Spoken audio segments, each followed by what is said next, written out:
Hai semua, selamat datang ke dapur saya. Hari ini kita akan menyelami dunia pencuci mulut Malaysia yang lazat dengan resipi yang dekat di hati saya, puding kek batik. Puding ini adalah gabungan sempurna antara rasa dan tekstur. Keajaiban tanpa bakar ini menggabungkan kekayaan mentega, kemanisan susu pekat dan keunikan bahan-bahan tempatan, serta kerangupan biskut yang memuaskan. Setiap gigitan memberikan pengalaman yang berbeza. Apa yang membuatkan puding kek batik begitu istimewa? Ia adalah gabungan rasa dan seni. Ia adalah kesan marbling yang cantik yang terhasil daripada putaran custard berkrim dan biskut yang dicelup coklat. Setiap lapisan adalah karya seni. Corak memukau ini menyerupai reka bentuk kain batik tradisional Malaysia. Oleh itu, namanya. Ia adalah penghormatan kepada warisan budaya kita. Sama ada Anda seorang pakar masakan atau penggemar penaik yang baru bermula, saya akan membimbing Anda melalui setiap langkah dengan arahan yang mudah diikuti dan petua yang berguna. Jangan risau, Anda pasti boleh melakukannya. Bersedialah untuk merasai keajaiban puding kek batik, pencuci mulut yang menakjubkan secara visual dan juga sangat lazat. Anda pasti akan terpesona dengan setiap suapan. Sebelum kita memulakan pengembaraan penaik kita, mari kita kumpulkan semua bahan yang diperlukan.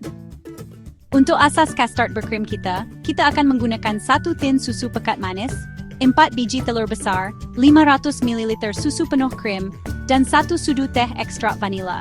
Seterusnya, mari kita beralih kepada bintang utama, biskut.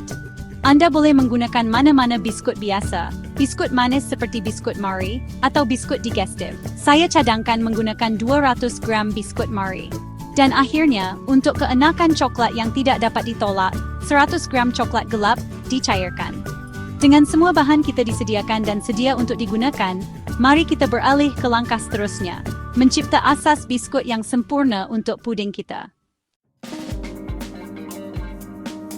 Sekarang kita telah mengumpulkan bahan-bahan kita. Mari kita mulakan dengan mencipta asas puding kek batik kita. Asas biskut. Mula-mula, ambil biskut Marie Anda dan letakkannya di dalam beg ziplock. Pastikan beg itu ditutup rapat supaya biskut tidak terkeluar semasa dihancurkan. Dengan menggunakan penggelet, hancurkan biskut menjadi serbuk kasar. Anda boleh juga menggunakan pemproses makanan jika Anda mahu hasil yang lebih halus. Seterusnya, cairkan kira-kira 50 gram mentega dalam periuk dengan api yang perlahan. Pastikan mentega cair sepenuhnya dan tidak terbakar. Tuangkan mentega yang telah dicairkan ke dalam biskut yang dihancurkan dan gaul rata. Pastikan semua serbuk biskut disalut dengan mentega. Pilih loyang penaik yang sesuai untuk puding kek batik Anda. Loyang yang lebih besar akan menghasilkan lapisan yang lebih nipis, manakala loyang yang lebih kecil akan menghasilkan lapisan yang lebih tebal. Griskan loyang dengan mentega atau semburan memasak. Ini akan memastikan biskut tidak melekat pada loyang. Tekan serbuk biskut mentega ke dalam loyang yang disediakan, mewujudkan lapisan yang sekata di bahagian bawah.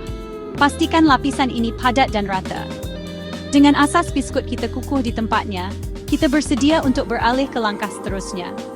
Menyediakan inti custard berkrim yang akan menjadikan puding kek batik kita benar-benar tidak dapat ditolak. Langkah ini adalah penting untuk memastikan puding kita mempunyai asas yang kukuh dan lazat. Sekarang, mari kita teruskan. Sekarang, mari kita beralih kepada inti puding kek batik kita, inti custard yang lazat. Dalam mangkuk adunan besar, pukul susu pekat, telur dan ekstrak vanila sehingga sebati. Tuangkan susu secara beransur-ansur sambil terus memukul adunan. Tapis adunan custard melalui penapis halus ke dalam mangkuk bersih. Letakkan mangkuk custard yang ditapis di atas periuk air yang mendidih, mencipta dandang berganda sementara. Kacau sentiasa sehingga ia pekat. Dengan custard lembut sutera kita siap. Kita kini bersedia untuk mencipta kesan marbling yang menjadikan puding kek batik begitu menarik secara visual.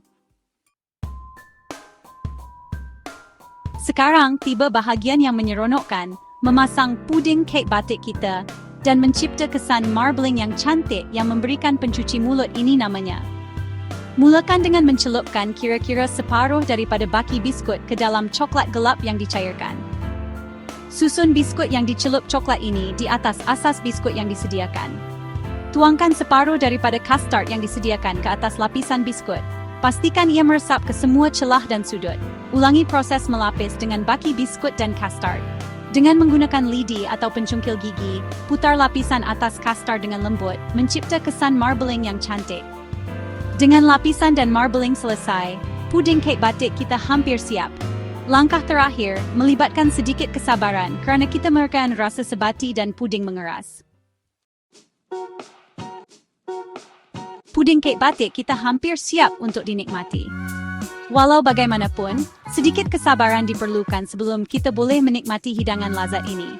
Tutup loyang penaik dengan teliti dengan filem pelekat atau kerajang aluminium untuk mengelakkan kulit terbentuk pada custard.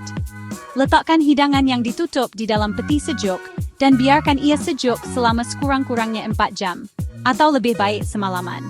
Semasa puding sejuk, custard akan mengeras, dan coklat akan mengeras, menjadikannya lebih mudah untuk dihiris dan dihidangkan. Proses penyejukan juga meningkatkan rasa dan tekstur keseluruhan puding kek batik, menjadikannya lebih menarik. Semasa menunggu puding sejuk, Anda boleh menyediakan pinggan hidangan Anda dan menjangkakan keenakan yang menanti. Selepas berjam-jam menunggu, akhirnya tiba masanya untuk menghidang dan menikmati puding kek batik buatan sendiri Anda. Ini adalah saat yang dinanti-nantikan, di mana usaha dan kesabaran Anda akan terbayar. Setelah puding sejuk sepenuhnya, keluarkannya dari peti sejuk dan buka bungkusan filem pelekat. Pastikan Anda melakukannya dengan berhati-hati supaya tidak merosakkan permukaan puding yang cantik. Dengan menggunakan pisau tajam, potong puding menjadi segi 4, sama atau segi 4 tepat yang kemas. Memastikan setiap hirisan mempamerkan kesan marbling yang cantik. Setiap potongan haruslah seragam untuk persembahan yang lebih menarik.